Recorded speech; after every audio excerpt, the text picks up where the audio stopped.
ప్రకాశం జిల్లా కురిచేడు మండలం బోధనంపాడు గ్రామం సమీపంలో కారు అదుపు తప్పి బోల్తా పడిన ప్రమాదంలో 4 మంది తీవ్రంగా గాయపడ్డారు.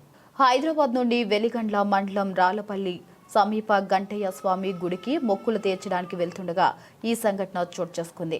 స్థానికుల సమాచారం ప్రకారం కారు కురిచేడు మండలం భోజనంపాడు కొండ వద్దకు చేరగా అడవి పంది రోడ్డు మీదకు వచ్చినందున దానిని తప్పించేందుకు ప్రయత్నిస్తున్నట్టు కారు అదుపు తప్పి రోడ్డు పక్కన ఉన్న గోతులో బోల్తపడింది. ఈ ప్రమాదంలో తెల్లగండ్ల గుర్రమ్మ, మగటి పద్మ, ఎగటి లక్ష్మమ్మ, డేగా వెంకటరమణమ్మ, చిన్నబాబు గోపి గాయాల పాలయ్యారు.